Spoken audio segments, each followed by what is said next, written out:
Si usted recuerda, hemos estado viendo lo que es Primera de Timoteo capítulo 4. Primera de Timoteo capítulo 4. El día de hoy terminamos con esta serie que comenzamos ya hace casi 3 semanas y terminamos ahora con este sermón que he titulado yo Siendo ejemplo para todos los creyentes. Siendo ejemplo para todos los creyentes. Para esto quiero que vaya junto conmigo a lo que es Juan 8:31 al 32. Juan 8:31 al 32. Y esto nos dice de la siguiente manera. Jesús le dijo a la gente que creyó en él: ustedes son verdaderamente mis discípulos si se mantienen fieles a mis enseñanzas. Mire qué excelente. El Señor le dice a quienes, a la gente que creyó en él, y les dice: ustedes son verdaderamente mis discípulos. Ahora, ¿por qué el énfasis en verdaderamente mis discípulos? ¿Que acaso existe entonces algún discípulo que no es verdadero? Está implicado en el texto. Verdaderamente hay discípulos que no son verdaderos. ¿Y cómo podemos distinguir de los verdaderos a los falsos? Bueno, Él les está diciendo: si se mantienen fieles a mis enseñanzas. Si nosotros nos mantenemos fieles a las enseñanzas del Señor, entonces somos verdaderamente sus discípulos. Si no mantenemos fieles a sus enseñanzas, entonces no somos verdaderamente sus discípulos. Esto es bien sencillo. ¿Por qué razón? Bueno, porque una forma es decir yo soy cristiano y otra forma es ¿qué? Es ser ejemplo. Ser ejemplo de lo que estoy diciendo que creo. En otras palabras, mi forma de vivir. Dice el versículo 32, y conocerán la verdad y la verdad los hará libres. Es interesante que mucha gente dice creer la verdad el día de hoy, pero viven en libertinaje. O sea, hacen lo que se les da la gana, no lo que las escrituras dicen que debemos hacer. Una vez más, yo podré decir que conozco la verdad, pero si no vivo de acuerdo a esa verdad, entonces no conozco la verdad. Vaya conmigo para que sigamos comprendiendo esta situación. En 1 de Timoteo capítulo 4 del 11 al 16. Con esto terminamos este serie de sermones. 1 de Timoteo 4, 11 al 16 nos dice: enseña esas cosas e insiste en que todos las aprendan. Mira qué interesante. Enseña esas cosas e insiste en que todos las aprendan. Bueno, veamos que no, al enseñar algo yo, ¿ustedes lo van a aprender? No necesariamente. Y esto lo podemos ver. Mi esposa da clases de inglés. Bueno, al final, ¿por qué algunos todavía siguen en el mismo grado? Porque no han aprendido, aun cuando ella lo enseñó, no lo aprendieron. Por eso es que necesitamos ¿qué? La repetición. ¿Ok? Por eso le dice Pablo a Timoteo: enseña esas cosas. ¿Cuáles son esas cosas? Las cosas que vimos en 1 de Timoteo 4, del 1 al 15. Lo que es la verdadera fe, lo que es la verdadera, o como decimos nosotros, la sana doctrina bíblica. Y no solamente hay que enseñarla, hay que ¿qué? Hay que insistir en ella, hay que seguir enseñando, insistiendo en que las aprendamos. Cuando nosotros enseñamos verdaderamente, es cuando enseñamos con nuestro ejemplo. Si nosotros no solamente tenemos que predicar, sino que tenemos que ¿qué? Practicar lo que estamos enseñando.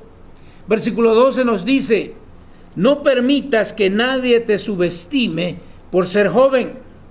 Sé un ejemplo para todos los creyentes en lo que dices, en la forma en que vives, en tu amor, tu fe y tu pureza. Mire qué excelente. O sea, no por ser joven. Muchas veces nosotros pensamos, ¿qué me puede enseñar un joven? Bueno, un joven puede enseñarme mucho, porque yo no soy usted, pero yo conozco adultos que todavía necesitan aprender, porque no aprendieron.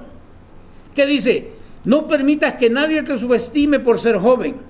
Sé un ejemplo. Ahí está la clave. La clave es que es ser ejemplo para todos los creyentes. ¿En qué debo de ser ejemplo? Bueno, aquí nos dice, en lo que dices.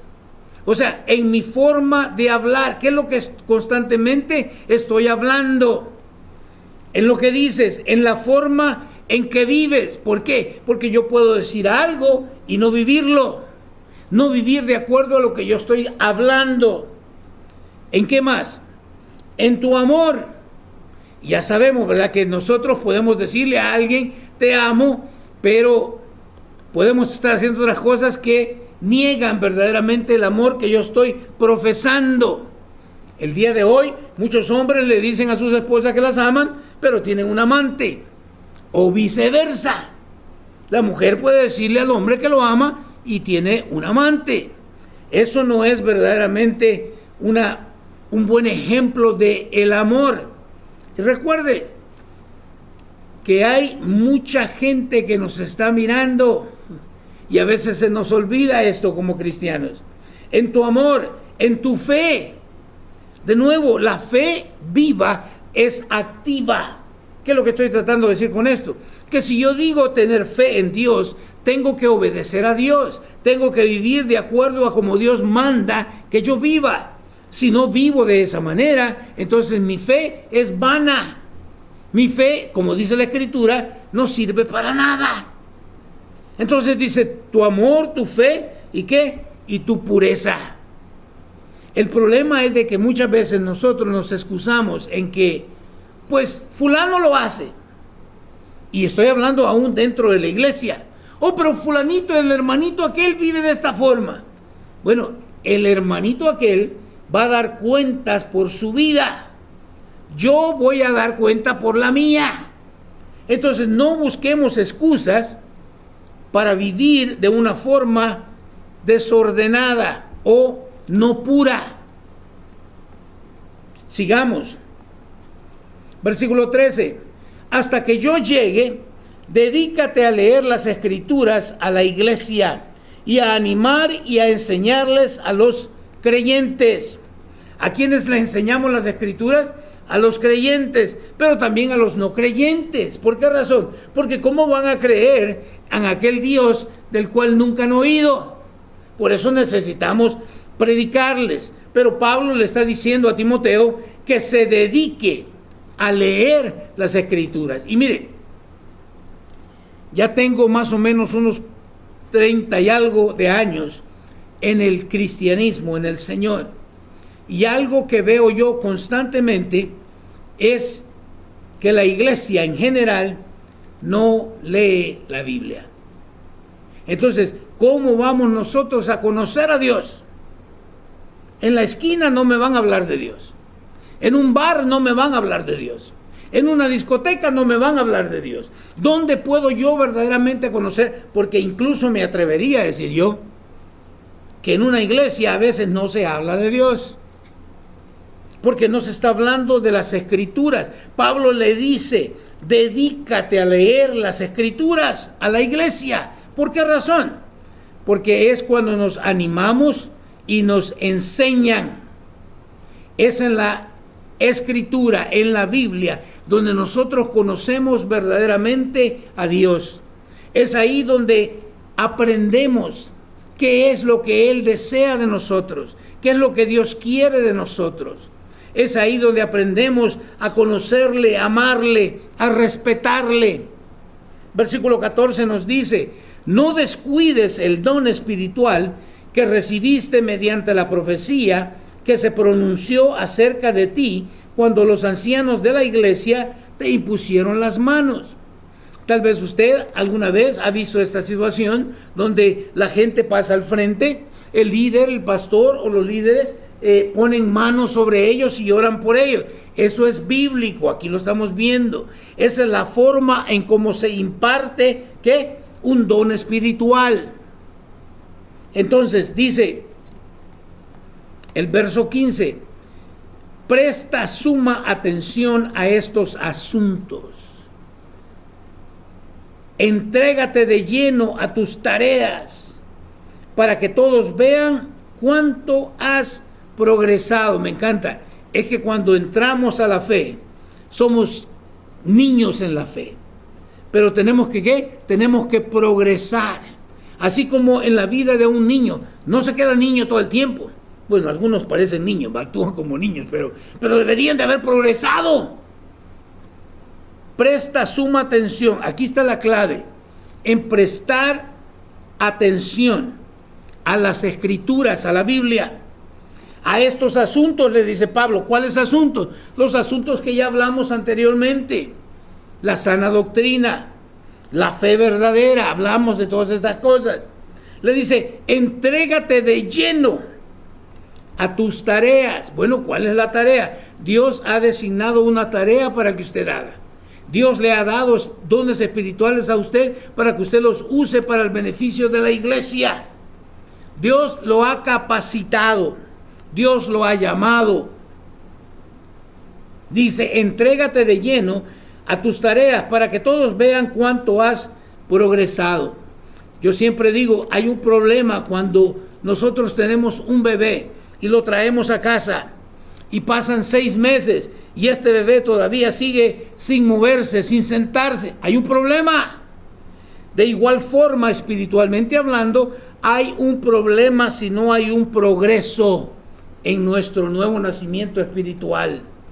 Tenemos que madurar, tenemos que crecer, tenemos que aprender a amar las Escrituras, a no solamente conformarnos con que se nos predique detrás del púlpito, sino que tenemos nosotros que buscar esa lectura de la Biblia diariamente. ¿Para qué? Para que cuando desde el púlpito se te diga algo y no va de acuerdo a la Escritura, puedes entonces estar seguro que no se te está enseñando la Escritura. Versículo 16. Ten mucho cuidado de cómo vives y de lo que enseñas. Mire, esta responsabilidad es tremenda. Y a veces tal vez nosotros pensamos, bueno, esa es la responsabilidad del pastor. Yo quiero decirte, sí y no. Sí, porque yo tengo la responsabilidad de asegurarme que lo que te estoy enseñando es bíblico. Pero tú también, porque tú vas a enseñar a otros. Y tú podrás decir, bueno, yo no soy maestro. Bueno, si tú eres un hombre, tú vas a enseñarle a tu esposa. Si tú eres esposa, tú vas a enseñarle a tu esposo. Y cuando tenemos hijos, ¿qué sucede? Tenemos que enseñarle a los hijos. O sea, no nos escapamos de esta tarea. ¿Cómo vives? Porque se ha dado cuenta usted de que de repente nuestros hijos empiezan a hacer cosas que nos han visto hacer a nosotros. Simple y sencillamente están imitando lo que nosotros hacemos. Recuerdo a mi padre decirme una vez, no tomes porque la bebida alcohólica es mala, con una cerveza en la mano. No, el ejemplo que me está dando es otro. Las palabras que salen de tu boca contradicen cómo tú estás viviendo. O el ejemplo que me estás dando.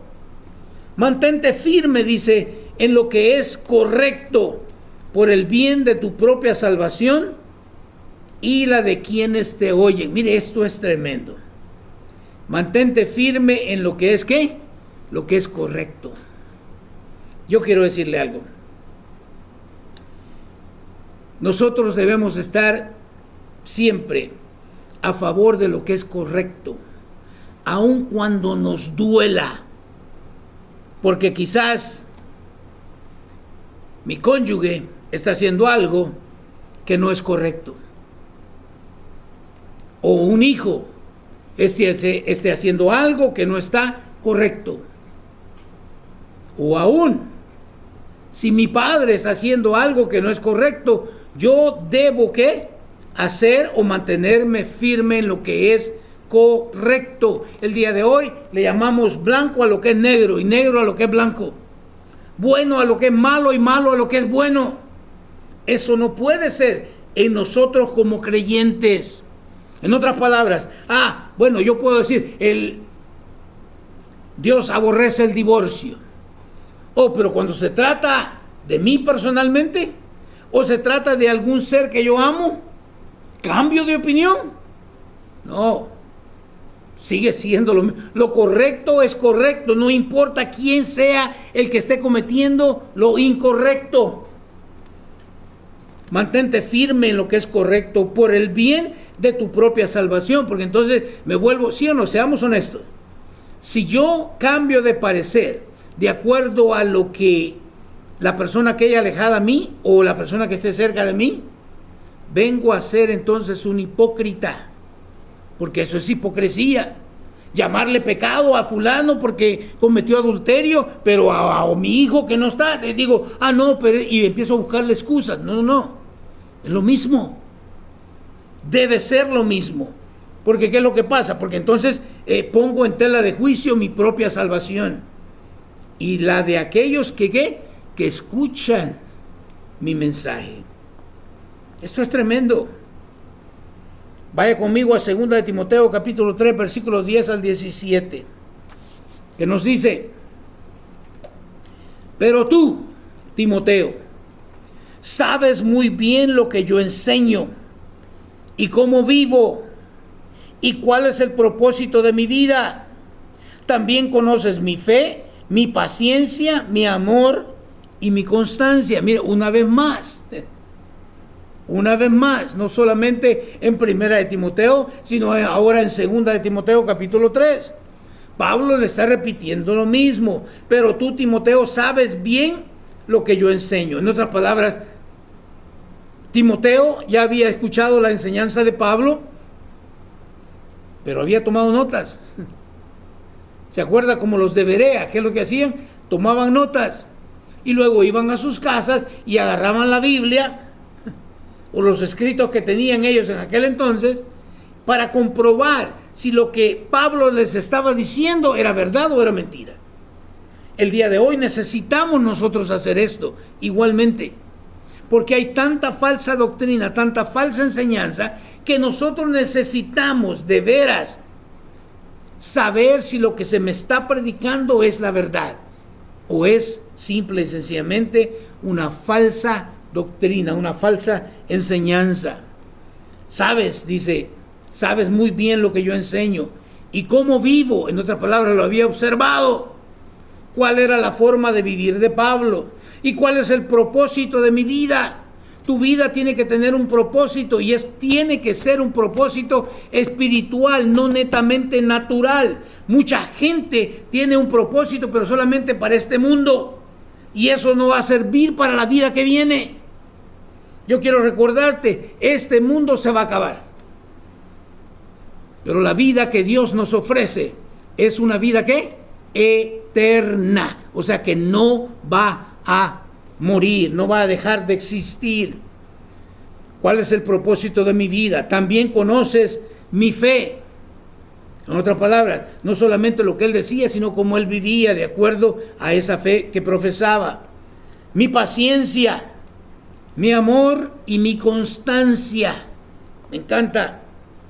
Versículo 11 dice: ¿sabes cuánta persecución y sufrimiento he soportado y cómo fui perseguido en Antioquía, Iconio y Listra?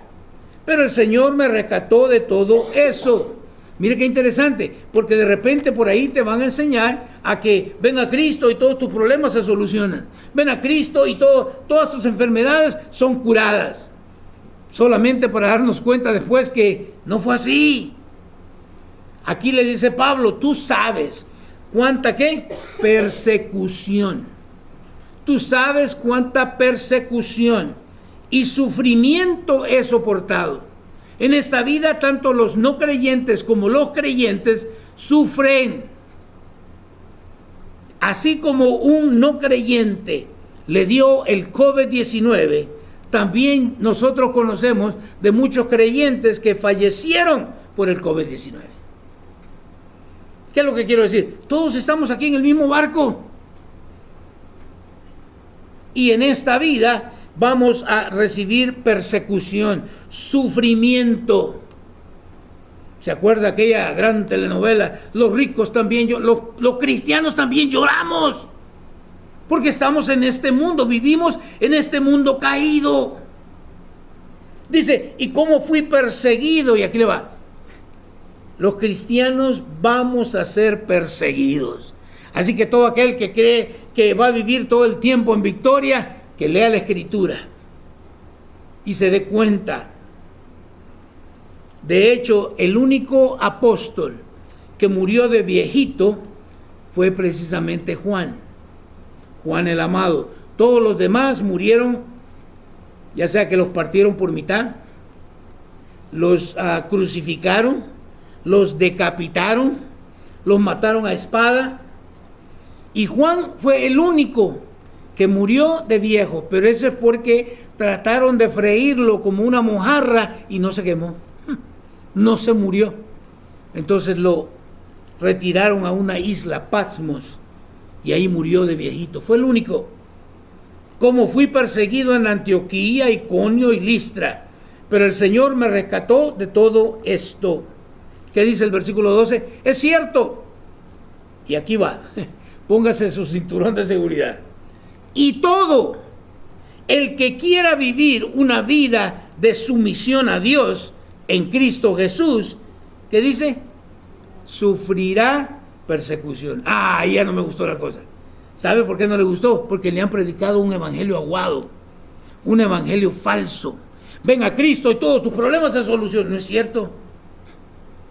La Biblia me enseña que cuando yo vengo a Cristo, en realidad estoy ganando al mejor amigo del mundo, que es Dios, pero al mismo tiempo me estoy echando encima al peor enemigo del mundo, que es ¿quién? Que es Satanás, es el diablo.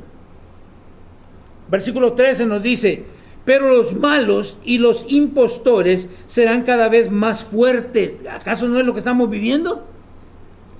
Ahora el malo parece que es el que va de ganancia en ganancia. Engañarán a otros y ellos mismos serán engañados. En otras palabras, si tu esperanza está en un partido político, estás con tus ojos puestos en este mundo y no en el mundo de Cristo Jesús, porque esto va a ir de mal en peor hasta que Él regrese y ponga fin a toda esta situación. Nos dice entonces el versículo 14, pero tú, me encanta, o sea, no importa cómo vivan los demás, que dice, pero tú debes permanecer fiel a las cosas que te han enseñado. Sabes que son verdad, porque sabes que puedes confiar en quienes te las enseñaron. ¡Qué excelente! Tú debes permanecer fiel. Vuelvo y le digo, le repito, la excusa, pero es que todo el mundo lo hace. Bueno, eso no es excusa para que yo también lo haga. Todos mienten, yo no debo mentir. Todos roban. Cuando hacen la declaración de impuestos, ahí meten un seguro social falso. Bueno, pero yo no puedo hacerlo. No debo hacerlo. Pero todos, en mi país decimos, ¿verdad? Pero todos tienen una canita al aire, o sea, tienen una relación fuera de su matrimonio. Yo no puedo hacerlo. Que fulano lo hace, que sultano lo hace, eso no es mi problema. Ellos van a dar cuenta a Dios. Yo voy a dar cuenta de mi propia vida. Y allá no va a valer la excusa. Pero fulano lo hacía. Pero el pastor lo hacía. Bueno, el pastor va a dar cuenta de él mismo. Yo voy a dar cuentas de mí. Sabes que son verdad porque sabes que puedes confiar en quienes te las enseñaron. ¿Por qué? Porque vieron la forma de vivir de la persona que les enseñó el evangelio. Versículo 15. Desde la niñez, mire qué excelente, a Timoteo desde la niñez, que dice, se te han enseñado las sagradas escrituras. ¿Y sí o no? ¿Conoce usted personas que desde niños han estado metidos en la religión cristiana, en el cristianismo, pero solo para cuando llegan a cierta edad, fallan, se apartan? ¿Qué pasó? Desde la niñez se te han enseñado las Sagradas Escrituras, las cuales te han dado la sabiduría. Mira, las Escrituras nos dan la sabiduría. ¿Para qué? Para recibir la salvación, que viene por confiar en Cristo Jesús. ¿Por dónde viene la salvación? Por confiar en Cristo Jesús. No confiar en ti mismo, no confiar en la religión, no confiar en Cristo Jesús únicamente. ¿Y cómo viene esta confianza entonces? A través de la sabiduría. ¿Y cómo viene la sabiduría? Estudiando las Escrituras.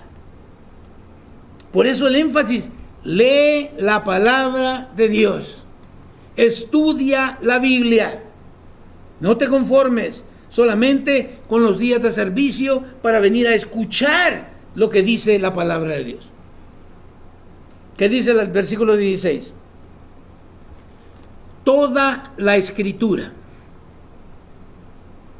es inspirada por Dios. Toda la Escritura. Recuerdo una vez dando consejería prematrimonial. Esta muchacha me dijo: bueno, pero es que esto no aplica para mí. Entonces esto es falso, porque dice que toda la Escritura es inspirada por Dios. Yo no puedo escoger lo que a mí me gusta y lo que no me gusta hacerlo a un lado. No, toda la Escritura es inspiración de Dios. Y dice, y es útil, ¿para qué? Para enseñarnos lo que es verdad. Me encanta. Para enseñarnos, porque tal vez yo estoy viviendo una mentira. Mire, si usted no creció en la iglesia, a nosotros se nos enseñaron un montón de mentiras. Y no es sino hasta cuando nosotros venimos a estudiar la Biblia que nos damos cuenta que estamos siendo engañados, que nos metieron un montón de falsas enseñanzas. Es útil para enseñarnos lo que es verdad y para hacernos ver, o sea que estamos ciegos, para hacernos ver, ¿qué? Lo que está mal en la vida del vecino. No. La Biblia, cuando yo la leo, me hace ver en dónde es que yo estoy fallando, en dónde estoy yo mal. Sí, primero la Biblia me tiene que hablar a mí antes que hablarle a otra gente, para poder ver lo que está mal en nuestra vida. ¿Qué dice? Nos corrige cuando estamos equivocados. ¿Cuántos de ustedes se han equivocado alguna vez? Si no me levantó la mano, aparte está mintiendo. Porque todos nos hemos equivocado. El equivocarse es de humanos. ¿Está conmigo? Por eso dice, nos corrige cuando estamos equivocados y nos enseña ¿a qué? A hacer lo correcto. Nos enseña a hacer lo correcto. Porque muchas veces, ¿verdad?, alguien nos hace mal y ¿qué es lo que hacemos inmediatamente? Me la vas a pagar. Pero eso no es hacer lo que es correcto. ¿Qué es lo correcto para un creyente? Perdonar. Ahora, déjeme decirle, perdonar no quiere decir que usted va a seguir en aquella misma relación. Quiero que lo vaya entendiendo. Alguien me hace a mí algún mal, me hizo, vamos a decir que me mintió vendiéndome un auto que aquí le dicen limón, ¿verdad?, que no servía para nada. Ahora, pregunta, yo lo perdono, pero ¿le voy a comprar otro auto a esa persona? Ni loco. No tengo nada con esa persona, pero ya me di cuenta qué tipo de persona es. Lo perdono, pero ya no sigo nada más ahí. ¿Está conmigo? Nosotros debemos perdonar, pero eso no quiere decir que yo esté obligado a seguir en esa relación o en ese trato con esa persona. Dice entonces que la palabra nos enseña a hacer lo que es correcto. Segunda de Timoteo 3:17 nos dice, Dios la usa para preparar y capacitar a su pueblo para que haga toda buena obra. Me encanta. ¿Sabe por qué? Porque cuando yo entré al cristianismo y empecé a leer la palabra de Dios, ¿sabe qué me dijeron? Si no le han dicho a usted, te lavaron el cerebro. No, pero ¿qué es lo que sucedió? No es que me lavaran el cerebro. Primero, no es el predicador el que cambia o lava tu cerebro. ¿Quién es? Es Dios. Dios usa la palabra, la Biblia, la Escritura, ¿para qué? Para prepararnos y para capacitarnos, porque somos su pueblo, ¿no? Para que hagamos toda buena obra. ¡Wow! Entonces, no es, podrá caber la palabra, te lavaron, pero fue Dios quien me lavó el cerebro, quien me cambió la forma de pensar, la forma de ver las cosas, porque Él quiere que hagamos buenas obras. Vaya conmigo a 2 de Pedro, capítulo 3, y esto es lo último que vamos a leer aquí. 2 de Pedro, capítulo 3, dice el versículo 1. Queridos amigos, ¿a quiénes les habla? A los amigos, no a los hermanos, a los amigos. Esta es la segunda carta que les escribo, y en ambas he tratado de refrescarles la memoria y estimularlos a que sigan pensando, ¿cómo? Sanamente. Esto es excelente, por esta segunda razón. Dice, en ambas cartas he tratado de ¿qué? De refrescarles la memoria. ¿Necesitamos que nos refresquen la memoria? Sí. ¿A cuántos de ustedes se le olvida ciertas cosas? A todos, es la verdad. Y necesitamos que ¿qué? Que nos refresquen la memoria, especialmente como creyentes. De repente como que nos desviamos un poco, ¿verdad? El GPS nos falla y necesitamos recordar estas cosas. Dice, recordarle o refrescarle la memoria, estimularlo. ¿Qué es un estímulo? Es cuando usted está tratando de que alguien haga algo que ha dejado de hacer y está estimulándolo, ayudándole a que sigan pensando sanamente. Bueno, ¿cómo se piensa sanamente? Pensando bíblicamente.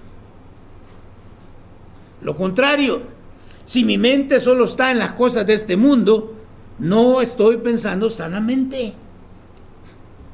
Y por lo tanto, nosotros llegaríamos a decir, no, este está loco. Póngase a pensar. La definición de locura es seguir haciendo la misma cosa, esperando recibir un resultado diferente. Es imposible. Yo voy a ganarme la salvación porque yo soy buena persona. Jamás vas a ganar la salvación. ¿Por qué? Porque la salvación la encontramos en Cristo Jesús. Es únicamente por su gracia. No es algo que nosotros podamos ganarnos. Refrescarles la memoria y estimularlos a que sigan pensando sanamente. Versículo 2. Quiero que recuerden lo que los santos profetas dijeron hace mucho y lo que nuestro Señor y Salvador ordenó por medio de los apóstoles. ¿Ha oído usted cosas como, bueno, pero es que yo ahora vivo en el Nuevo Testamento? El Antiguo Testamento para mí dejó de... No es lo que enseña la Biblia. Dios usó, ¿a qué dice? A los santos profetas en el Antiguo Testamento para que dijeran, hace mucho, lo que nuestro Señor y Salvador ordenó por medio de los apóstoles. En otras palabras, desde el Antiguo Testamento, Dios viene queriendo salvar la humanidad. Y en el Nuevo Testamento vemos la manifestación de lo que Él quería hacer en el Antiguo Testamento en su Hijo. Porque Él murió para que usted y yo pudiéramos obtener salvación. Dice entonces, versículo 3, sobre todo, quiero recordarles que en los últimos días vendrán burladores que se reirán de la verdad y seguirán sus propios deseos. Óigame, estos son los últimos tiempos. Que no le digan, que no le cuenten. Sobre todo quiero recordarle que en los últimos tiempos vendrán ¿qué? Burladores. ¿Acaso no hay un montón de burladores el día de hoy? Que se reirán de la verdad. Se predica cada tontera el día de hoy. Cuando al leer la Biblia nos damos cuenta que es una tontera lo que están hablando. Se ríen de la verdad y seguirán sus propios deseos. Versículo 4. Dirán, mira lo que dirán. ¿Qué pasó con la promesa de que Jesús iba a volver?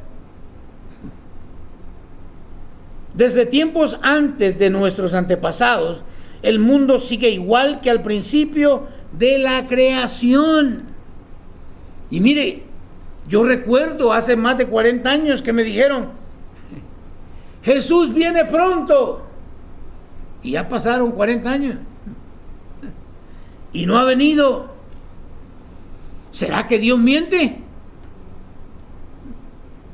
¿O será que yo no entiendo los tiempos de Dios?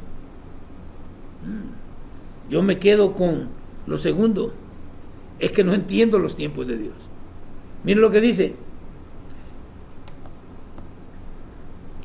Deliberadamente olvidarán que hace mucho tiempo Dios hizo los cielos por la orden de su palabra y sacó la tierra de las aguas y la rodeó con agua. Eso fue lo que Dios hizo. De hecho, ahorita estoy leyendo yo en mi devocional el libro de Apocalipsis y hablaba específicamente de esto. ¿Sabe usted que lo contrario de lo que Dios hizo es lo que va a suceder? Ahora hablamos de estas grandes piezas de hielo que se están desprendiendo. Dice entonces, luego usó el agua para destruir el mundo antiguo con un potente diluvio. Dios separó las aguas para que nosotros pudiéramos vivir en tierra sin ningún problema, pero después usa el agua. ¿Para qué? Para el diluvio. ¿Por qué Dios destruyó el mundo con el diluvio? Porque la gente no quería nada con Dios. Escucha lo que le estoy diciendo. Únicamente fue Noé y sus hijos los que se salvaron, pero todos los demás fueron ahogados. Ahora va a suceder algo muy diferente. Aquellos que se burlan de Dios y que se niegan a creer el mensaje bíblico, ya no van a ser ahogados. Así que muchos ya hasta salvavidas se han hecho porque creen que ahora van a nadar en el diluvio, pero lo siento, no va a haber diluvio, va a ser fuego. Esta vez Dios va a quemar todo. ¿Qué dice? Por esa misma palabra, los cielos y la tierra que ahora existen han sido reservados ¿para qué? Ahí está, no le estoy hablando mentira. Están guardados para el día del juicio, cuando será destruida la gente. ¿Quién es la gente que va a ser destruida? Que vive sin Dios. Esto debería de ponernos los pelos de punta. Incluso aquellos que profesamos, pero no estamos viviendo de acuerdo a nuestra profesión de fe. Sin embargo, queridos amigos, hay algo que no deben olvidar. ¿Qué es lo que no debemos olvidar? Para el Señor, un día es como 1000 años, y 1000 años son como un día. Básicamente lo que nos está diciendo es lo siguiente: Él tiene el control de todo, y Él va a venir, no hay duda. ¿Cuándo? Yo no sé cuándo, pero va a venir. Esa es una verdad absoluta. En realidad, no es que el Señor sea lento para cumplir su promesa. Mira qué excelente. Porque así lo interpretamos nosotros, ¿sí o no? Él no cumple su promesa, Dios miente. No, Dios no miente. Él va a cumplir lo que dijo. Pero no es que sea lento para cumplirlo, como algunos piensan. ¿Qué es lo que sucede? Dice, al contrario, es paciente por amor a ustedes. No quiere que nadie sea destruido, quiere que todos, ¿qué? Se arrepientan. Entonces Dios no es que tarde su promesa, está esperando que te arrepientas. Por amor, por el gran amor que Él te tiene, Él está esperando que tú te arrepientas. Ahora déjeme hablar un poquito de esto, porque mucha gente dice, pues yo ya me arrepentí, ya le dije a Dios. Bueno, qué bueno que le dijiste a Dios lo que hiciste mal, pero eso no es un verdadero arrepentimiento. El arrepentimiento tiene que ver con un cambio de mente, un cambio de actitud, un cambio de corazón. En otras palabras, yo me robé, vamos a decir, me robo este artículo acá y luego me arrepiento de habérmelo robado. ¿Qué es lo que tengo que hacer? Primero confesárselo a Dios, sí, pero tengo que devolverlo. Tengo que corregir lo que hice. Y mucha gente solo dice, oh, Dios, perdóname porque cometí adulterio. Bueno, ve y reconcíliate con tu esposo o tu esposa.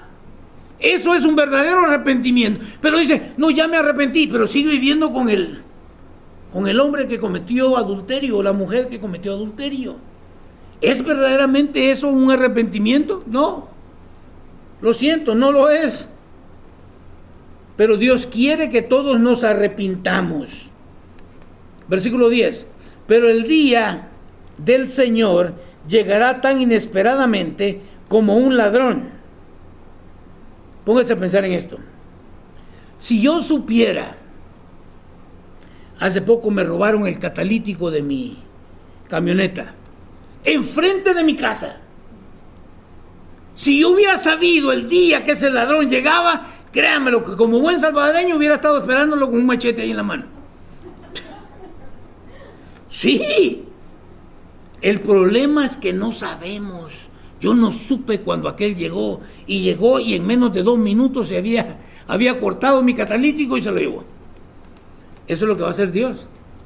De repente va a venir y los que estén esperando su regreso se van a ir muy felices con Él. Y el que está jugando al cristianismo se va a quedar. Así de sencillo como son las cosas. Entonces los cielos, ¿qué dice?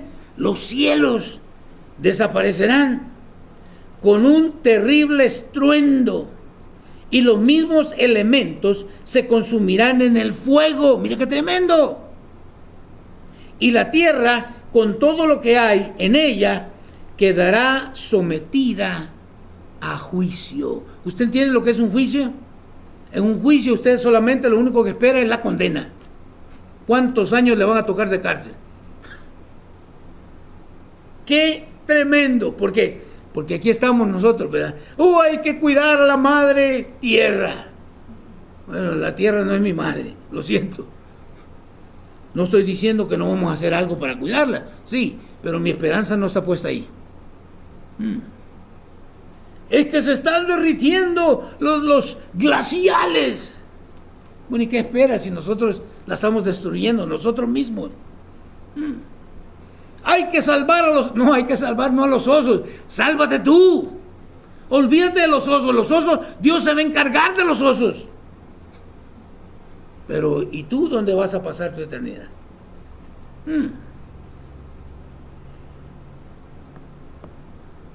Versículo 11.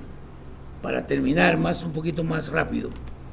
Dado que todo lo que nos rodea, escuche esto, para aquellos que están aferrados a este mundo, ¿verdad?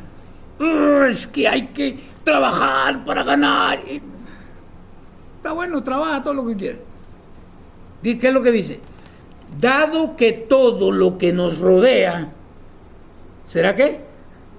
Será destruido de esta manera. ¿Cómo? Con fuego. Mi carrito pagué $160,000, se va a quemar. Y si no se quema, tú te vas a morir y otro lo va a disfrutar. ¿Por qué nos matamos y nos aferramos tanto a este mundo? ¿Qué dice? ¿Cómo no llevar una vida santa y vivir en obediencia a Dios? ¿Se da cuenta? La forma de pensar cambia. ¿Cómo no llevar una vida santa y vivir en obediencia a Dios? Versículo 12. Esperar con ansias el día de Dios y apresurar que éste llegue. En aquel día, Él prenderá fuego. ¿A qué? A los cielos. Mire lo que nosotros vemos ahorita. Oh, un amanecer, un atardecer, qué belleza. Dios le va a dar fuego. ¿Qué dice? A los cielos. Él prenderá fuego a los cielos y los elementos se derretirán en las llamas. Wow. Todas las estrellas que usted a veces dice, se desprende uno, ya un deseo, se va a derretir como nada. Versículo 13. Pero nosotros, los creyentes, esperamos con entusiasmo. ¿Qué? Los cielos nuevos. ¿Escuchó eso? Es que todo esto va a ser destruido, pero nosotros esperamos unos cielos nuevos y la tierra nueva, porque esta se va a destruir, que Él prometió. Un mundo lleno de ¿qué? De la justicia de Dios. Actualmente vivimos una injusticia increíble y esperar que se va a levantar un nuevo fulano, sutano, mengano que va a arreglar las cosas, no va a arreglar nada, porque Él también es un ser caído. Por lo cual, versículo 14, queridos amigos, mientras esperan que estas cosas ocurran, ¿qué es lo que hay que hacer? Hagan todo lo posible para que se vea que ustedes llevan una vida pacífica. ¿Escuchó? Que es pura e intachable a los ojos de Dios. Tal vez a los ojos del mundo no, pero a los ojos de Dios sí. ¿Está conmigo? Que se vea que ustedes llevan una vida pacífica.